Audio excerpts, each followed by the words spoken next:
নমস্কার, আপনারা এখন দেখছেন আরবিএন লাইভ 24 নিউজ চ্যানেল। এই মুহূর্তে রয়েছে আমরা রানাঘাট জিআরপিতে। সারাদিন বা পোস্ট ম্যাডাম রিপোর্ট না আসা পর্যন্ত কোনো মন্তব্য আমি একজন বিধায়ক হিসাবে এখন করতে পারবো না।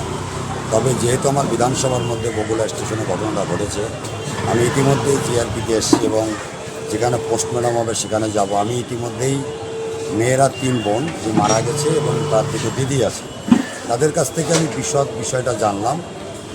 বড়দির বাড়িতেই থাকে। গতকাল সন্ধ্যা আনুমানিক 6 ঘটিকার সময় তার দিদিকে বলে বাড়ির থেকে বেরিয়ে যায় তার এক বান্ধবীর বাড়িতে, যার নাম করে 8:30 নাগাদ তার দিদি ফোন করে বাড়ি আসবে কিনা, বলে যে না আমি আজকে আসবো না, আগামীকাল আমি বাড়িতে ফিরব। 4:30 নাগাদ, যেটা রেলের গার্ডের বক্তব্য অনুসারে 4:30টার সময়, যেটা আমি আজকে জিআরপি ইন্সপেক্টরের সঙ্গে কথা বললাম, তার বক্তব্য হচ্ছে গার্ডবাবু নাকি বলেছেন যে 4:30 নাগাদ ওই রাস্তায় রেল লাইনের পাশে দাঁড়িয়েছিল।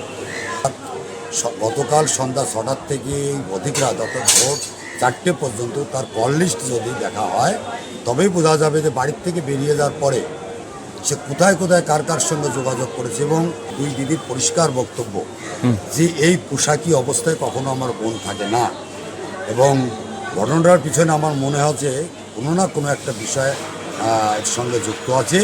তদন্তের মধ্যে দিয়ে সব পাওয়া যাবে। আইসি রানাঘাট সাহেবের সঙ্গে কথা বললাম যে কল লিস্ট ধরে আপনারা এটা দিনে সুন্দরভাবে একদম দায়িত্ব সহকারে, যদিও এটা এখনো পর্যন্ত কোনো পলিটিক্যালি বিষয় না, যতক্ষণ না পর্যন্ত তদন্তের রিপোর্ট সঠিকভাবে না আসবে এটাকে আমরা রাজনীতির জায়গায় আমরা নিয়ে যাব না। কিন্তু আইসি সাহেবকে আমি বললাম এবং জিআরপি ইন্সপেক্টর সাহেবকে বললাম যে কল লিস্ট ধরে পোস্টমর্টম হওয়ার পরে এই কল লিস্টের মধ্যেই সব কিছু লুকানো আছে। সেটাকে গতকাল সন্ধ্যা 6টার থেকে রাত ভোর 4:30 পর্যন্ত কার কার সঙ্গে কথা বলেছে। আচ্ছা, থ্যাংক ইউ। কি হয়েছিল? আপনাদের বাড়ি কোথায়? বান্ধবী বাড়ি যাওয়ার নামতে বেরিয়েছে, তারপরে এই খবর শুনেছে। জিআরপিতে কি মনে হচ্ছে? সন্দেহ তো কিছু করতে পারছি না এখনো। ফোন করলাম একবার, বললো আমি সকালে চলে আসবো, টেনশন করিস না। তারপরেই সকালে এখান থেকে ফোন গেছে। হ্যাঁ, ট্রেনে পড়তো। ক্লাস বয়স কত? 17 বছর। 17। কল ডিটেলসটা বার করা হোক, কালকে থেকে যারা যখন ও বেরিয়েছে কালকে থেকে কারা ফোন করেছে সেটা নিয়ে আমরা এগোতে চাইছি, কারণ আমরা তো কিছুই জানি না কি দিয়ে কি হয়েছে। আর ওইভাবে মারা যাওয়া মেয়ে না, আর ও যে ধরনের ড্রেস পরেছিল এই ধরনের ড্রেস ও কখনো কোনোদিনও ব্যবহার করেনি বা পরে না, আমাদের বাড়িতেও কখনো ওটা ইউজ করেনি। আর ও ড্রেস যেভাবে পাশে পরেছিল, যেটা পরে বেরিয়েছিল ওটা পাশে পরেছিল, আর ও ওইভাবে ড্রেস মানে আমরাই অবাক হয়ে যাচ্ছি ওই ড্রেসটা দেখে।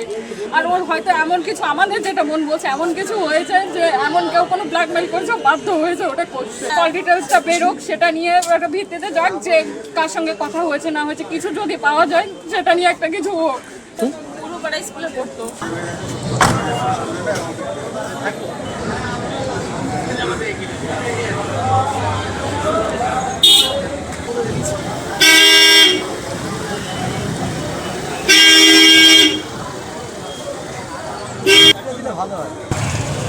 নমস্কার, আপনারা এখন দেখছেন আরবিএন লাইভ 24 নিউজ চ্যানেল। সঙ্গে থাকুন, পাশে থাকুন আর দেখতে থাকুন আরবিএন লাইভ 24 নিউজ চ্যানেল।